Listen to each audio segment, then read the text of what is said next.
Om.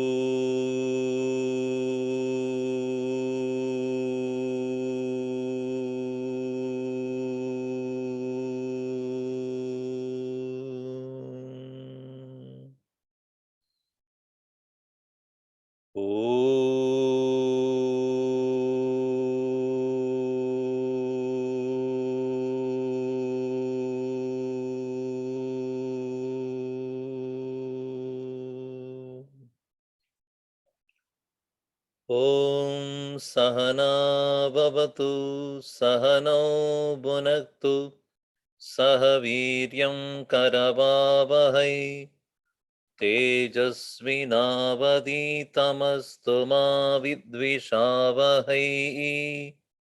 Om Shanti Shanti Shanti. समस्तजनकल्याणे निरतं करुणामयं Namami चिन्मयं देवं सद्गुरुं ब्रह्मविद्वरम्.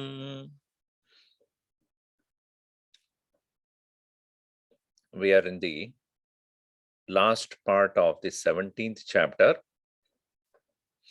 Shraddha Traya Vibhaga Yoga, where three kinds of faiths are discussed. In the last session, we saw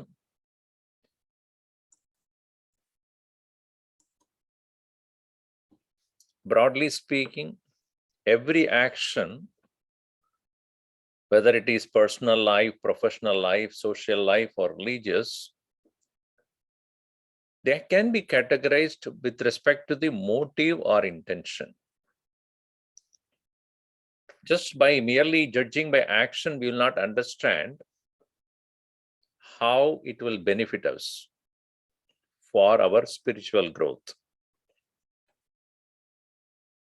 What actually propels us to accomplish anything is the faith, and that is translated as intention behind the action. That's why Bhagavan Krishna said, Sattvanurupa sarvasya shraddha bhavati bharata yo is shraddha sayeva saha. Faith dictates the mind, and faith is what the man is, or the man is what his faith is. The other way around. And mind is the playground of Trigunatmika Maya. Therefore, the Shraddha is also of Trigunatmika. Sattva, Raja, Tama iti Trividaha Gunaha. Even in the worship, men of Sattvic faith will worship Devaha for the sake of gaining love, gratitude, or showing love, gratitude, reverence. And men of Rajasic faith will worship only demigods for the sake of power, material benefit. And those who are Tamasic faith, they worship the goblins and ghosts for the sake of destroying others. Even those intense austerities in the name of religion people observe are also of three kinds: Sadvika, Rajasika, and Tamasika. So Sattvic austerity or tapas is where one takes up as prescribed in the scriptures only to realize one's own higher nature, leading to moksha. Rajasic austerity is that which only demands more and more power, and therefore control of the mind for extended period of time, fasting, etc., bringing severe punishment to the body as such in the name of discipline. Whereas the tamasic faith is basically torturing the body. And not only by doing such an austerity, a person harms the soul, who is the living presence of God, and also intends to harm the soul of others. In these three, please understand, faith is there. But what kind of a faith? As Bhagavan Krishna had said earlier also, that our vasanas pretty much dictate terms in all our actions. Faith also are going to determine the purpose, the methodology, the attitude of our endeavors. And the people of sattvic faith, they prefer food that are ayus sattva bala arogya vardhanaha. Those which can enhance the vitality, energy, strength, health, joy, and cheerfulness, which means they eat those which are freshly cooked, natural food. Those who are rajasic will prefer the food that are bitter, sour, saline, excessively spicy, pungent, dry, burning. Dukkha shoka amaya pradaha, leading to dukkham, sorrow, shoka, sadness, and amaya, disease. The tamasic people will prefer food that are spoiled, tasteless, putrid, stale, rotten, impure. Nidra alaya pramada hetava. They only lead to sleepiness, laya, laziness, pramada, inadvertence, erroneous judgments. Because the food definitely has an effect on our body. Ashnam anasya annasya yo anima sa urdvaha samudipati tan manaha bhavati annamayam hi manaha. The subtle part of the food that we eat goes to the mind. And the gross becomes the flesh and fecus. Therefore, mind definitely has been affected by the food that we eat, the kind of food that we eat, sattvika, rajasika, and tamasika. Then also, various seva or sacrifices that we do, sattvic faith person will do it yashtavya bhavena, as a duty, and without any attachment or looking for personal results, because it has been prescribed, it has been ordained according to the scriptures and required. Whereas a rajasic faith, such a person will do everything for dambartam, to show off. Only an exhibitionism and display. Anything he or she would do, lot of show, lot of showing off. Oh, I'm doing this great rituals, religious or otherwise. And those who are tamasic, having tamasic faith, they actually have no faith, because they don't respect the tradition, they don't chant the proper mantras, they don't give proper dakshina, and completely rejecting the injunctions of the scriptures, but will do it because they need some kind of a recognition or some power out of that. In chapter 18 of YuvaGita, which we'll be seeing later, Bhagavan Krishna has given that the three things should not be given up by anybody. Yajna, dana, tapa, karma, natyajyam. karyameva tat. So they are to be performed by everyone. So how the inherent faith will express in these three is what we are going to see further today. In the sattvic mood, it involves sattvic mood. Yajna, dana, and tapa essentially are three ways of expressing your gratitude. Yajna is basically for invoking gods who are governing this universe, like sun, fire, Indra, Varuna, Rudra, and Vayu.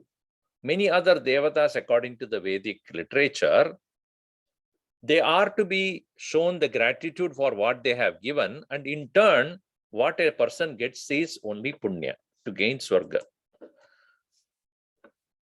In charity, danam, again, it is also giving or showing the gratitude to the society by giving to the poor, those who are incapable or unable to maintain their own life with the livelihood they have got due to frugal earning or no earning at all. So it is giving to the poor in the form of sharing your, giving your gratitude, showing your gratitude to the society which has been making you able to earn. Bhagavan Krishna has already spoken about that in 3rd chapter, that a person who does not give back to the society but earning only for himself is called a thief. But here, therefore, danam is considered as a show of gratitude to the society. Then at the personal level, there is a need for controlling or regulating, disciplining the senses. That is called tapas. So giving up the inner enemy called ego to obtain final moksha or freedom. This is for conquering the lower urges and bringing in an internal firmness towards reaching the goal by conquering the ego. So in all the three, yajna, danam, and tapaha, one thing is common: give up. Here, give up does not mean out of frustration, out of anger, out of hatred, out of unhappiness. No. While you are giving to the gods through sacrifice, you are expressing your gratitude to gods who are supporting your existence. The result is swarga. While you are also giving to the society in which you live, danam, charity, only to gain merits, blessings of others. And in austerity, you are actually giving up your ego. This helps you in many ways, including winning your own mind.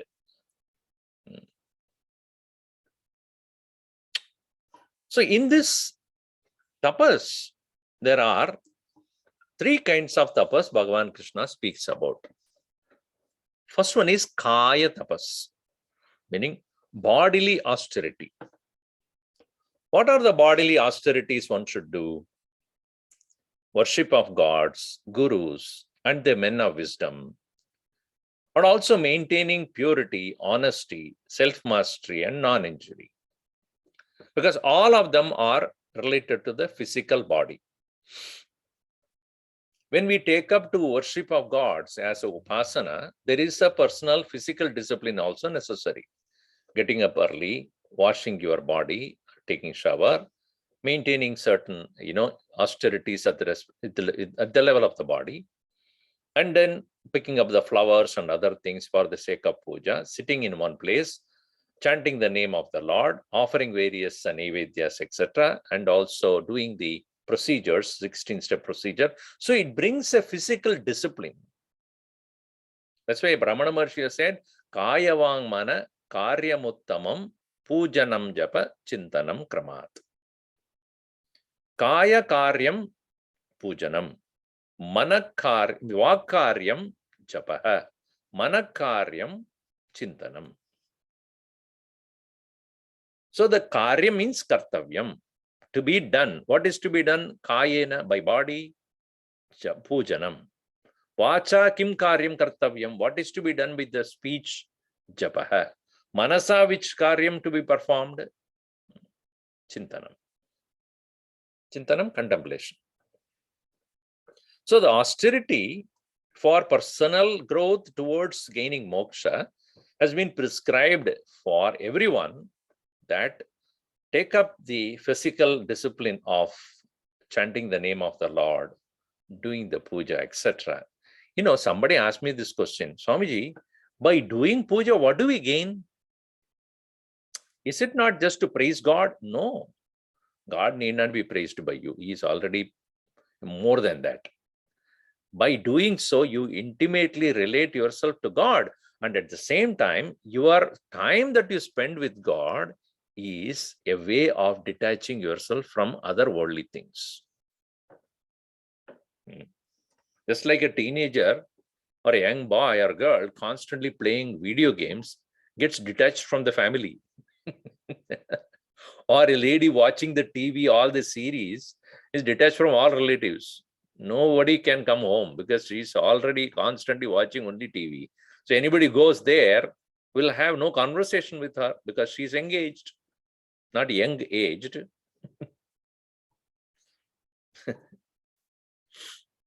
So by engaging yourself in the worship of God, you are building a relationship with God which is more permanent, more fruitful than unnecessarily gossiping and fighting and then doing all worldly things. It's better to be with God than others.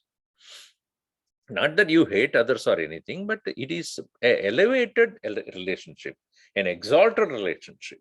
Once you find your relationship with God more and more firm, you will have less and less interest in pursuing all other worldly things. Worldly means, what I mean is, which includes likes and dislikes, hatred, love, passion, greed, jealousy, all that.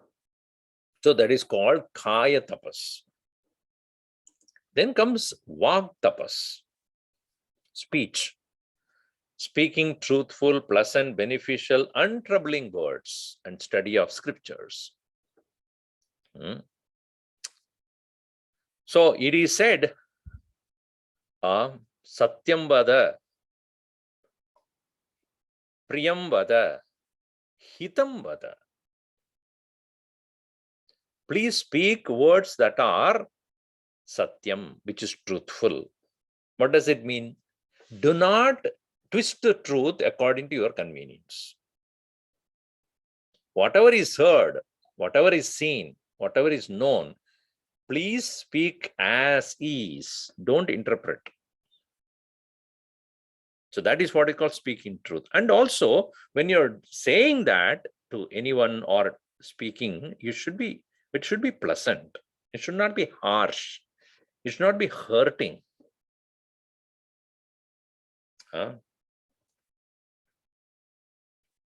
And Andridam Mavata, of course, you should not speak whatever is known to be untruth. And it has to be hitam, meaning it has to be useful. It may be pleasant, it may be truth, but it is not of any use to anyone. What's the point in talking about it?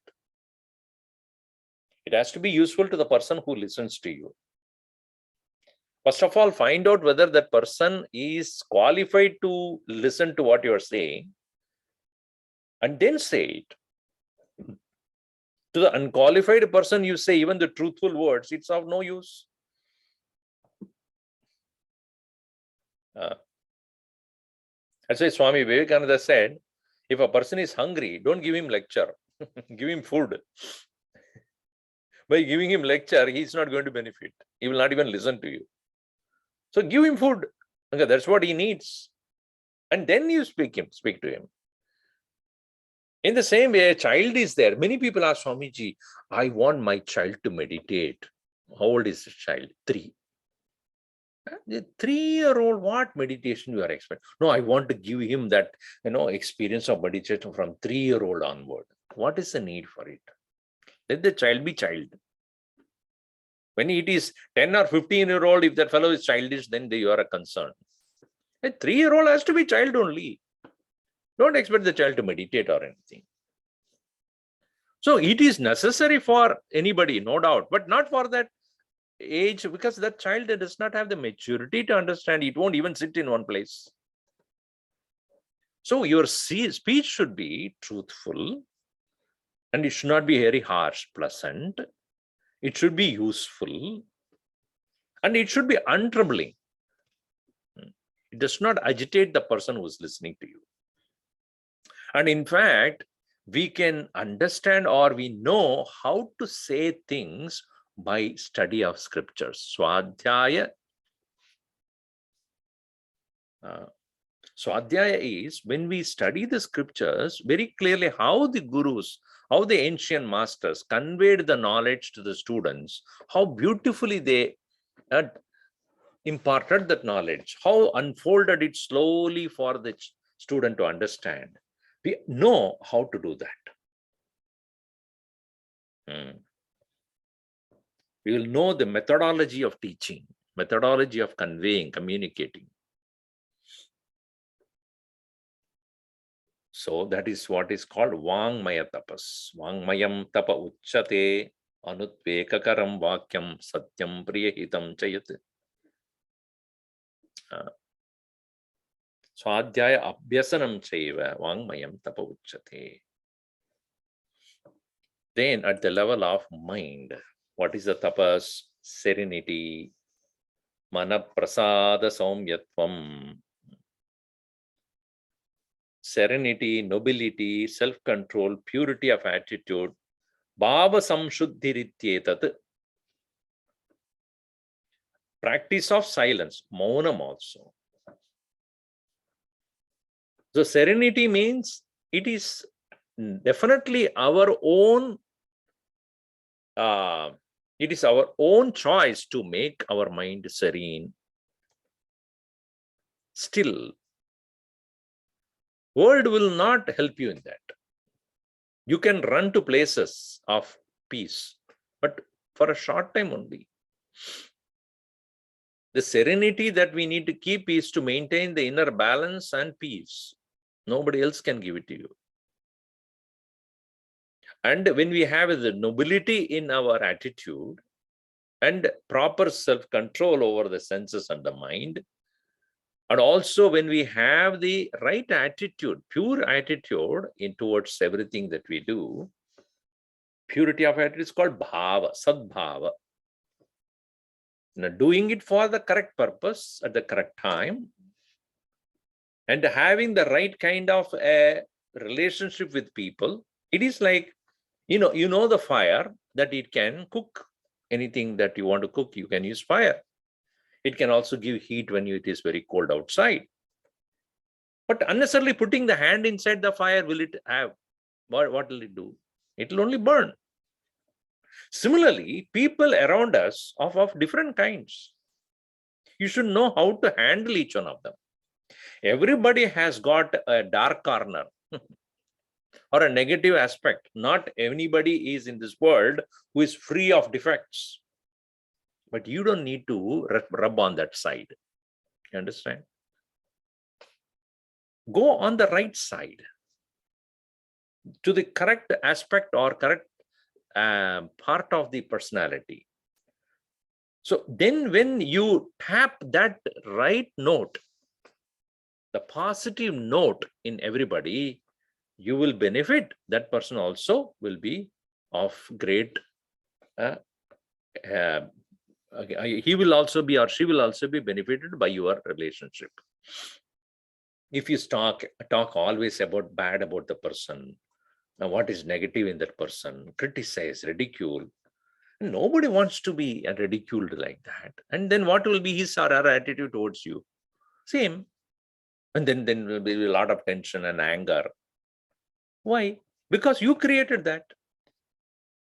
Even if the other person is doing that, you show your positive attitude, because you cannot be sure that what other person would do.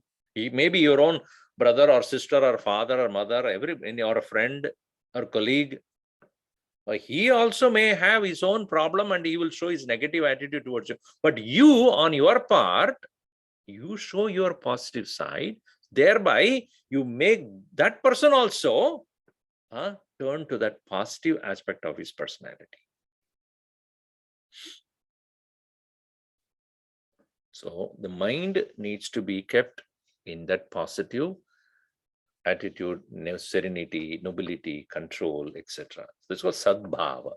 And in fact, practice of silence is of great use in this, because when you are silent, you start turning inward, not just not keeping quiet.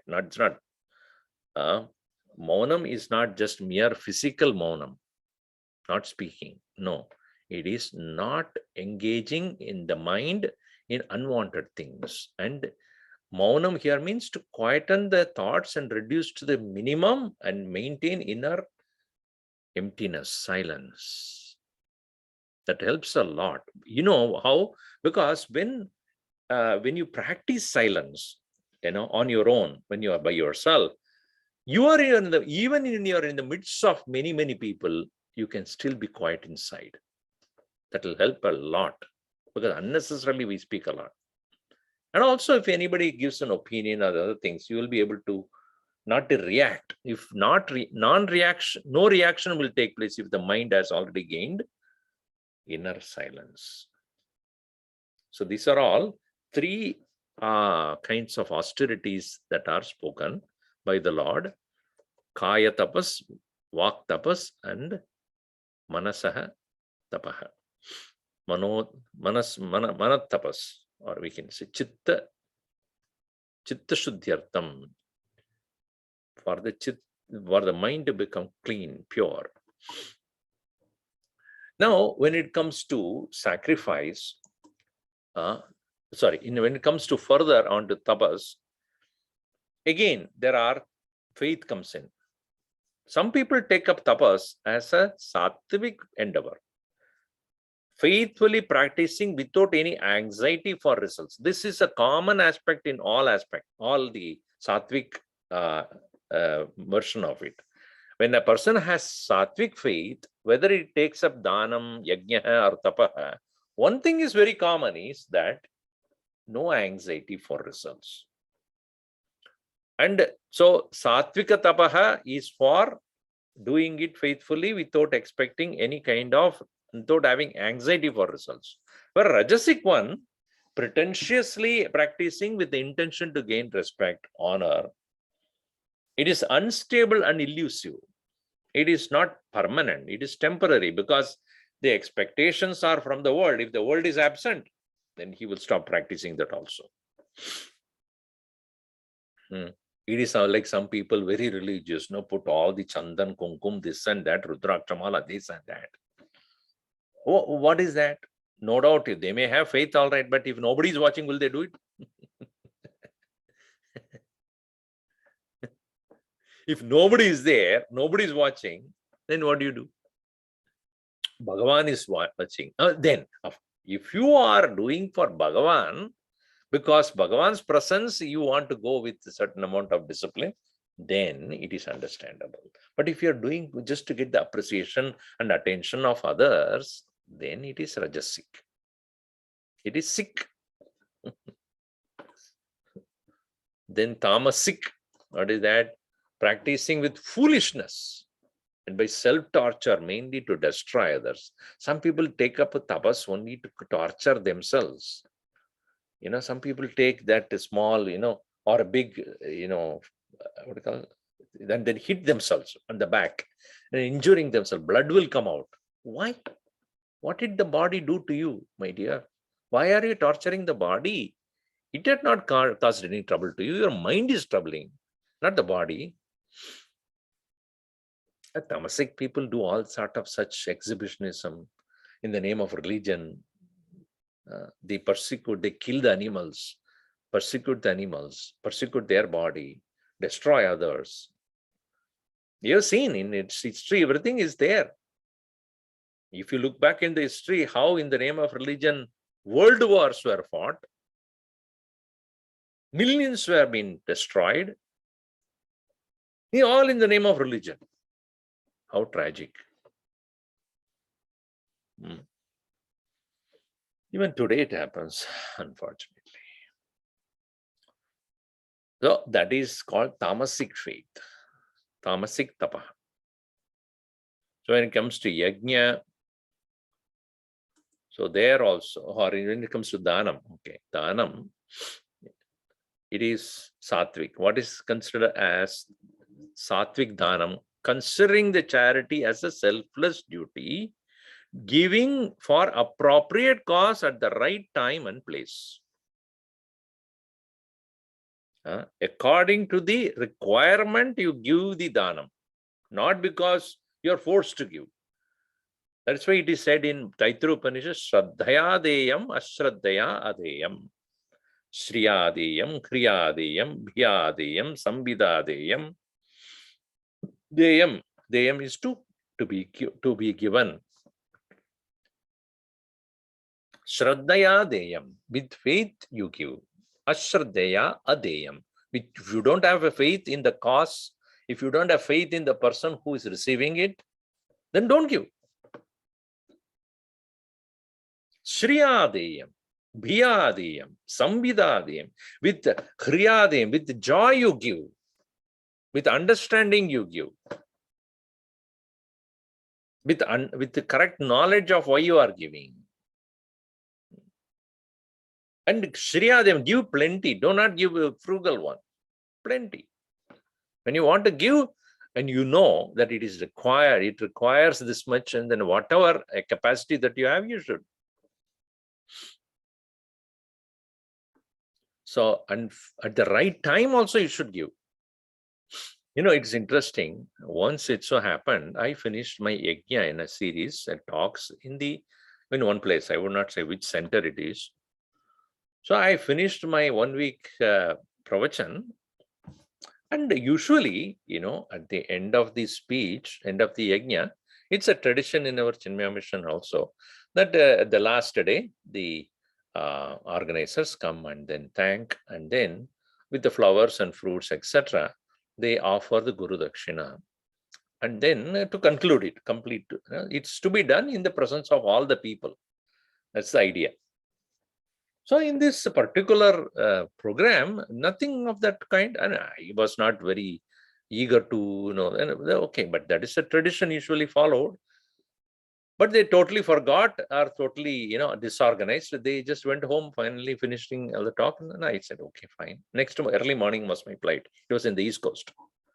So I was getting ready, morning flight. So I have to, get up early, 4 o'clock to go to the airport. So I was getting ready to sleep around 10 o'clock or so, 10:30. I went to bed. So 12 o'clock, there was a knock at the door. Swamiji. I said, what, 12 o'clock midnight, who's calling me? Is it an emergency? So I said, yes. Swamiji, can you open the door, please? I'm sleeping. Tomorrow morning, I have to get up early. Is there anything urgent? Yes. Okay. So I put on the light and opened the door. Flowers and fruits and Guru Dakshina. Swamiji, hear it. Yeah, what is wrong with you people? Well, I'm resting middle of the night. You come and give me with the flower and fruits, and that too in a room. It has to be done on the stage in front of the people for you to acknowledge. It is not that I need the people to see. That is a tradition in which you actually thank the speaker and then offer your gratitude. Middle of the night. And the two knocking at the door and waking him from his sleep and then give it. This is called giving it in inappropriate place. Inappropriate place at inappropriate time. Though the giving is there, but it's not correct. But in the case of a Rajasic person, that person also gives Dhanam reluctantly, unwantingly, unwillingly. And if at all he gives, only there is a agenda behind it. What do I get? I'm giving this, but what do I get? What do I get?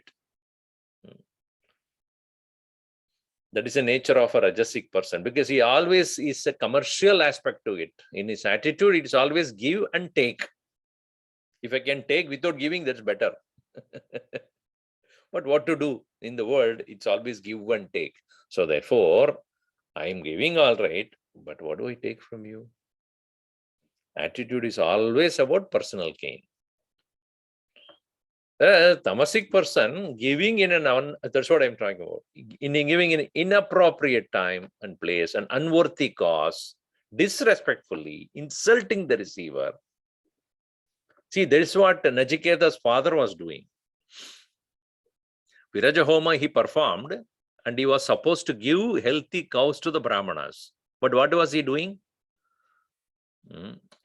The cows which have drunken the last drop of water,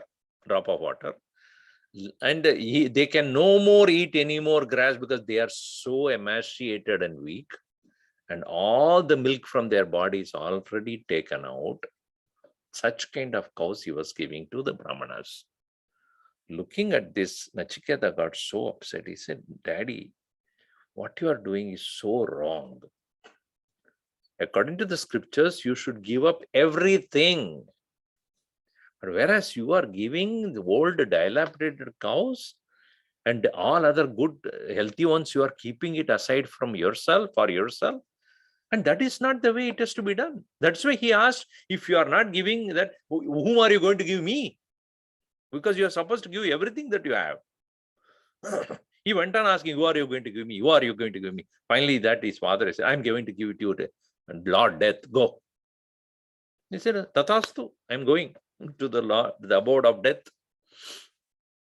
So tamasic charity is where a person gives at inappropriate time, place, unworthy cause, disrespectfully insulting, as though the other person is a low and useless, then I'm giving it. Like people do, no? They want to give the clothes to the people in India or Africa or whatever. So one lady who was heavy set, very big lady, he told her husband, I'm giving all my clothes to people in Africa who are starving, who are unable to get their clothes, etc. So the husband said, you may give, but nobody can use it. Why? Because nobody is of that size. You say they are starving and poor. What do you think? They can wear your clothes. So you must give appropriately what is useful to them. So therefore, these three kinds of charities according to the faith. That is also given by the Lord clearly. Continuing, Bhagavan is always come up with new things. He says, every end of every action, every ritual, every noble action, Om Tat Sat is pronounced. These are all the indicators of Brahman as per the Vedas. Om Tat Sat. At the end of every puja, you will hear these words. Or even when we are doing, Sahana, when the end of Sarve Bhavantu Sukinaha, Sarve Santu Niramayaha, Sarve Bhadrani Pashyantu, Ma Kaschit Sukha Bhat Bhaved. And we are supposed to Om Tat Sat, Shri Gurubhyo Namaha, Harihi Om. Especially during puja, they say Om Tat Sat. I used to say, that's it. That's what it means. That's Sat. Now, but the actual meaning is, now it is three words. Om, Tat, Sat.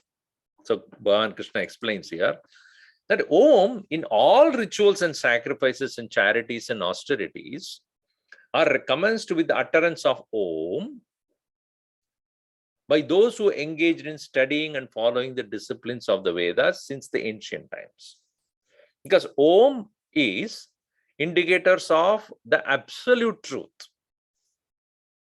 So auspicious beginning of everything is done by Om. Om Namo Narayanaya. Om Namah Shivaya. Om Gam Ganapataye Namaha. Om Skandaya Namaha. Om Sri Paramatmane Namaha. Om Vasudevaya. So Om is common to all deities.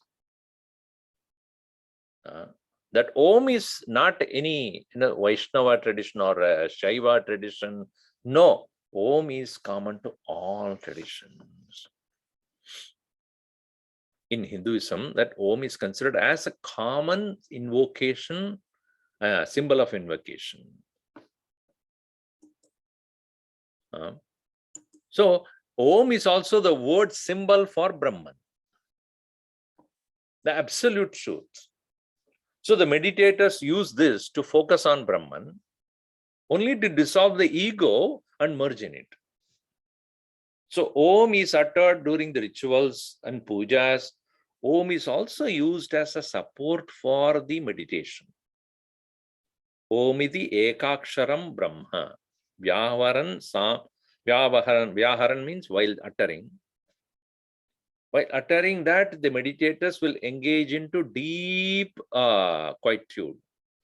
Because Om, A, U, and Ma represent the waking, dream, and deep sleep states of all living beings. A representing waking, U representing dream, representing sleep, and then followed by that silence, which represents what is beyond and behind all experiences.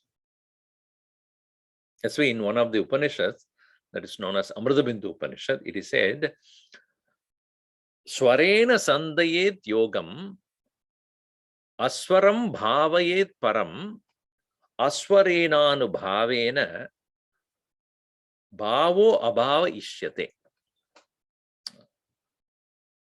So it is said that Swarena sandayet yogam, engage in your dhyanam, meditation with Swarena. Swarena means Omkara Uchchadanena. So the utterance of Om is with which you start your meditation. Om, it is a support for your mind. Instead of mind going here and there, Swarena, Omkara Uchcharanena, Sandayet, engage, Yogam, Dhyanam. Then what it says is Aswaram Bhavayet Param. Param, later. Aswaram, no sound. Bhavayet, meditate on. Meditate on no sound. So after having uttered the Om, meditate on the absence of that sound. It's not Om, Om, Om, Om, Om, Om. No, not like Om.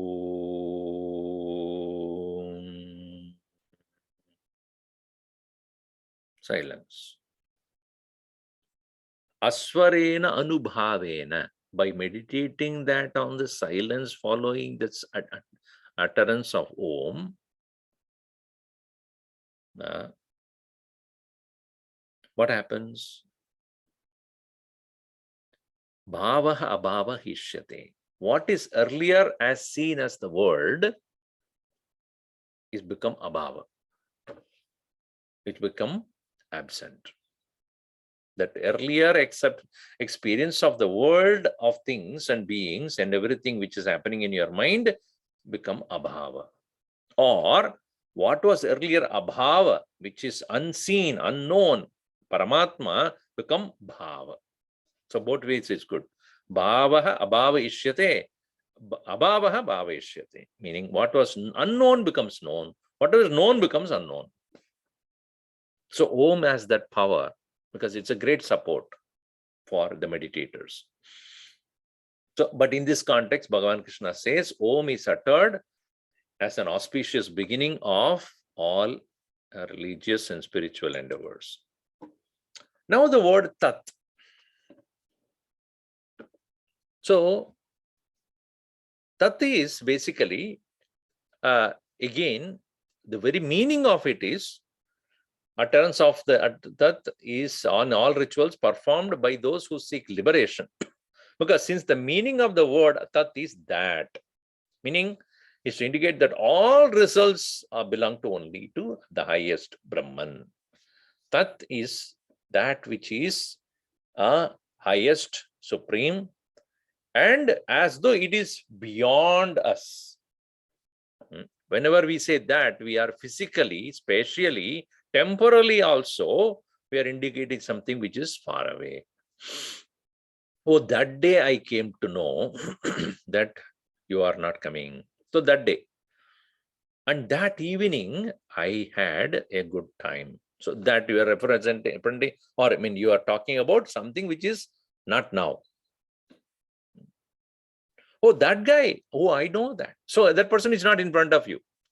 That guy, when you say that, is physically not there, spatially somewhere else, not in front of me. So whether it is time or space, you are referring Tat as different from now or away from now. So presently, when our understanding is that Brahman, which means that which is not presently known to me, is what to that Brahman alone, to the originator of the universe, is alone all my worship and all my austerities and rituals belong to. The results are all up to him. This way, the Tat word is uttered. Also, Tat indicates the reality which appears to be far away from oneself. Because in the great Mahavakya, Tat Tvam Asi, Tat indicates the goal which is to be reached, which is not presently in my present situation. I need to reach that point. So that one is referred as Tat in the Mahavakya. So Tat is considered as representing Brahman, the Moksha Swarupa, Ananda Swarupa, Sat Swarupa, Chit Swarupa, Paramatma. Om Tat, then Sat. The word Sat is used to indicate birth of something which was absent before, and also something that is turning out to become good or noble. It is also used for those who are auspicious, which are auspicious. Sat basically means good or existence, positive, and true, real, and good. So that is also one of the nature, or the primary nature of the Brahman also, Satchidananda, Sat, existence. So anything that is auspicious, which is indicated as Sat, or anything that has come into being, which was not there before, Sat. Anything that is to be turning to become good. It's called, see, Sat is the Sadhu Bhava. Santa Mahatma are those are Sant. They are called Santa Mahatma because they believe in Sat, the truth, and they turn to become from ordinary people to become those who are believers of truth. So they have transformed themselves from a regular ordinary person to those who are divine. So that very change is referred as Sat. Therefore, they are called Sant Mahatmas, saints in English. And Sat also, the dedication of austerity, charity, and austerity is dedication of austerity, charity, and all the sacrifices also indicated by Sat, by the wise. That I already said. Sat means a principle of existence, which I also spoke about. The entire creation rests on this principle. Hence, it is the primary nature of all. Everything that exists are because of the principle of existence called Sat, which is indicated as the nature of Brahman. So this way, Om Tat Sat, it is uttered. But another important reason why Om Tat Sat is uttered, that Bhagavan Krishna says, Om Tat Sat, the supreme reality is that which is absolute existence. These three words are uttered also for converting every action to become auspicious, for no action is without fault when performed with limitations of the body, mind, and intellect. So when we do anything, there is certain amount of error, unknown or known, intentionally or unintentionally happens. That's why we say in the after finishing any japa or sorry any kind of puja, they say mantra lope, tantra lope, kriya lope, shakti lope, shraddha lope, all the lopas, all the faults, sarvam, the edat sarvam, all of them, Shamasva Parameshwara, oh Lord, please forgive if we have done any mistake. Kalalope, Niyamalope, Nevidyadi Vihitalope, Satyam Sarvam Yata Proktam. Yata Proktam, whatever it is spoken as if we have not done, please all of them to be forgiven by you. So that is why Om Tat Sat, meaning, oh Lord, please forgive us and turn everything that we have done as auspicious. Because the action always involves some amount of defect. So this way, this particular chapter almost came to an end, but Bhagavan does not leave without giving a last part, an important note. Without that, he will not complete. So what is that? Bhagavan says, whatever austerity practiced, offered in sacrifice or given in charity, without faith is futile. It has no result neither here nor after death.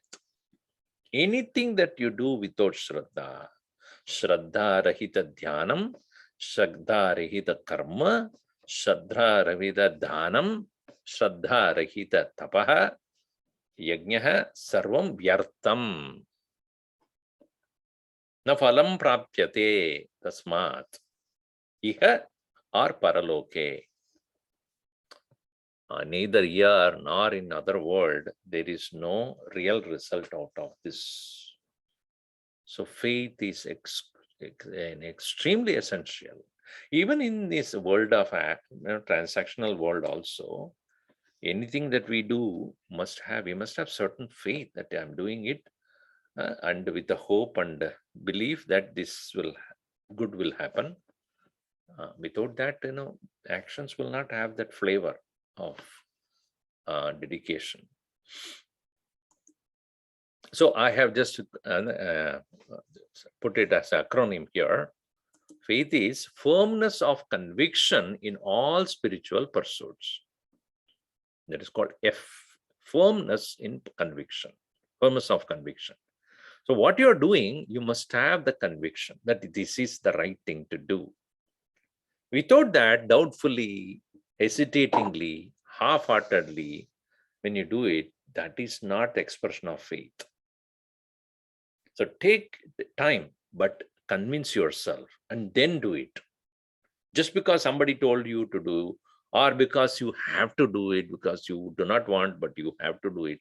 And when you hesitatingly, unwillingly, no, it will not give result to you. It is said even those people who are taking medicine, even though they do not know what the medicine would do, because they have faith in the doctor, my doctor has said this will work and take it. It will work. If you have faith in the doctor, and of course the doctor has to be good. But if even the best of the doctor, if he gives the best of the medicine, and the person who takes has no faith in that, the result will be less only, ineffective. Second one is attitude of devotion to God or the self. Anything that you take up, first bring Bhagavan into your mind. Bhagavan, I'm doing it as my loving gesture of offering to you. Let this action be fruitful, useful, with your blessing and grace. That's why any study we take up, first we invoke the Lord. Invoke the Lord and the Guru. And before we undertake that even any endeavor you take up, which you think that it is very important to you. In fact, it is said, begin the day, every day with that, prayer to the Lord. And the attitude of devotion, when you begin the day, everything will become fine if you have the right frame of mind.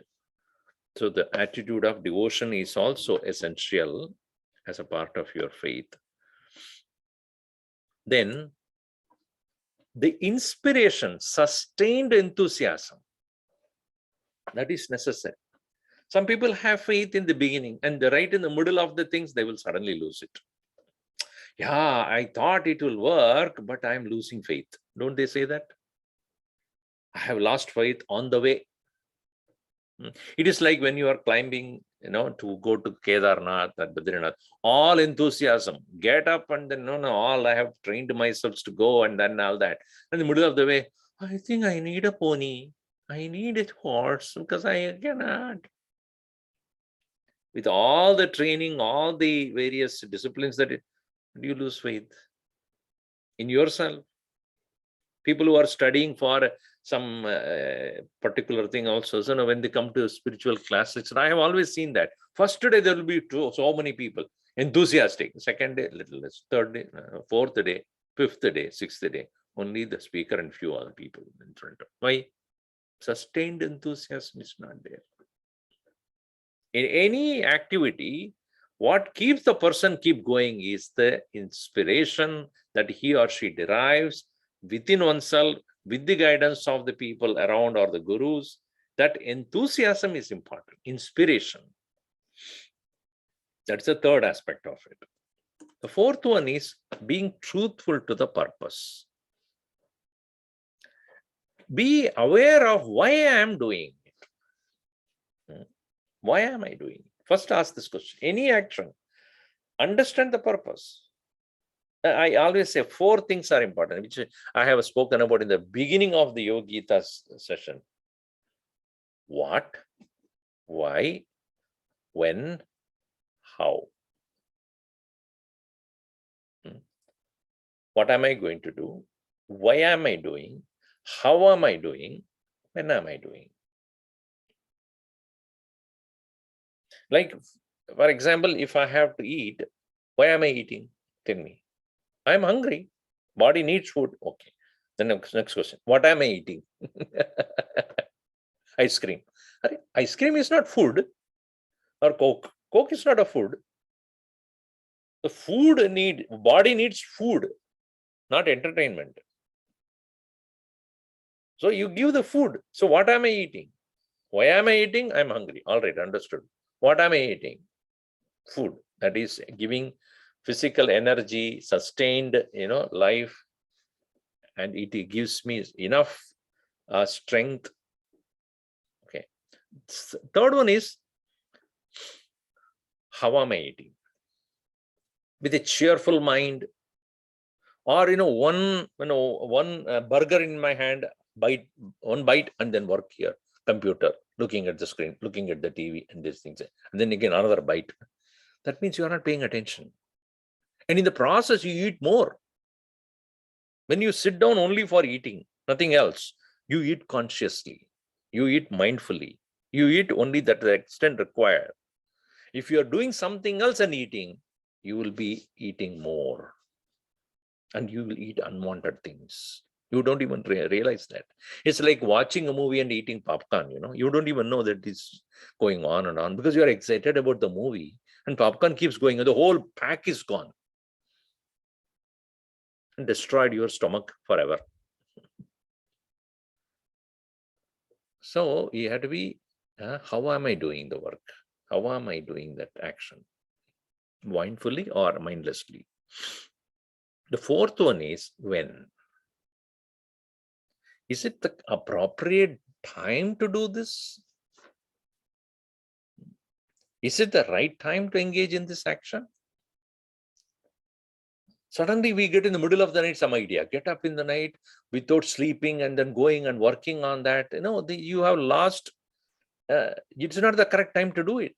You may probably make a note the next morning you do it. So when am I doing it? Similarly, food also.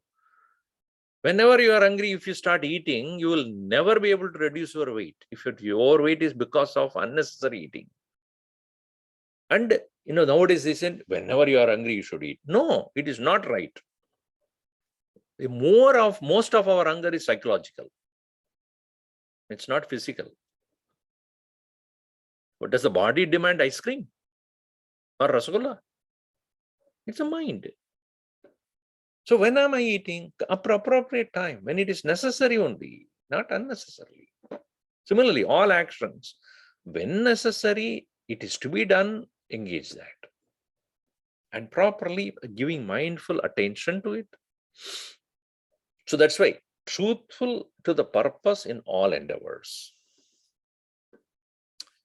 Finally, as you are proceeding towards that self-perfection or in professional, maintain humility. Don't push others.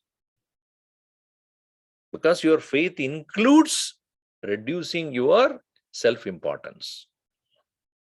Faith is always giving benefit of doubt to the highest. So keep yourself down. Meaning, not down does not mean feel rejected, dejected, not like that. I'm good for nothing, useless. No. I've done my best. All the blessings of the Lord, because of which I could do it. And I cannot take any credit for that, because it's everybody put together only this could happen. If you're working in a group, give credit to others as well. If you're working alone, give credit to the Lord. Completely. Humility, while you are proceeding towards self-perfection.